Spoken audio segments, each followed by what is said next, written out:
Hello, welcome to the language of love. Now this language isn't like English or French. This is a language that is interpreted between different individuals as a way of being able to express our loving feelings. Some of us are visual creatures, which means that we need to see things and we learn in a visual way, and we have input that comes to us that we understand if we can see it. Others are classified as auditory, and so they need to hear different things so that they can learn from it or recognise it. And then there's others that are kinesthetic learners, so they need to touch or they need to be doing things for them to be able to understand the information that they're getting. And then there's some of us that actually combine the languages so that we speak the words, and we also use touch to get our message across.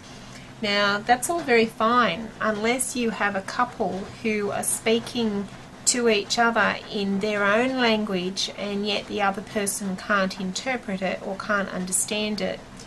As an example, if you have a man, for instance, who is very kinesthetic, who likes to touch his partner, and the other partner may be a visual person, they may need to be shown that they are loved. So they may need to have things like flowers and be taken out for dinner for them to comprehend the message that they're actually being loved.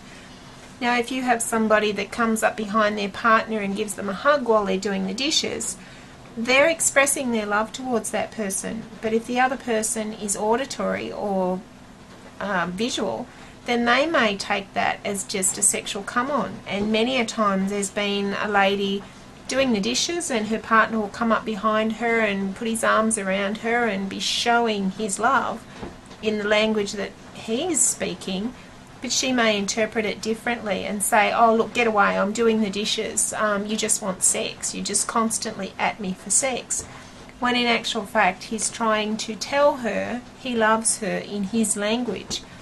So it is very important that we understand there are different ways of getting the message across to each other, and understanding the different ways that your partner is speaking the language of love to you.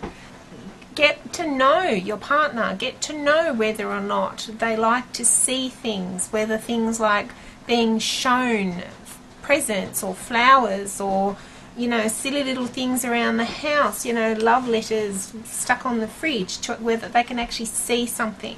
That may be their way of interpreting the language that you're speaking. Others may need to hear it. They may need to hear the words, I love you, you're doing well, you're doing wonderfully, I appreciate things. And others need to be touched, and it doesn't always mean sexually. Discuss with your partner, what do I do that makes you feel that I love you? Or what can I do to show you that I love you?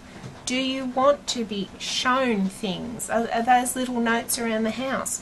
Or the absolute best way to get to know them is to observe what they do. If they leave you notes, then that is more often than not a very good indicator that that's their language, and so that's what they're looking for. So if they leave you a little love letter on the fridge, that's their language, and that's what they would like to get back. If they tell you that they love you and tell you that they appreciate you regularly, then that's how they interpret and express their love. So they would possibly need to be told that they were loved and appreciated. The actual words need to be spoken. And then the ones that touch, that just like to touch, they like to reach across and touch you. If they're touching you, that's their language, so they're looking for that from you as well. So learn the language of love with your partner and be able to give each other indicators of your loving messages to each other in a language that you can both understand, so that you both do realise that you truly do have love between you and that you can understand it and comprehend it.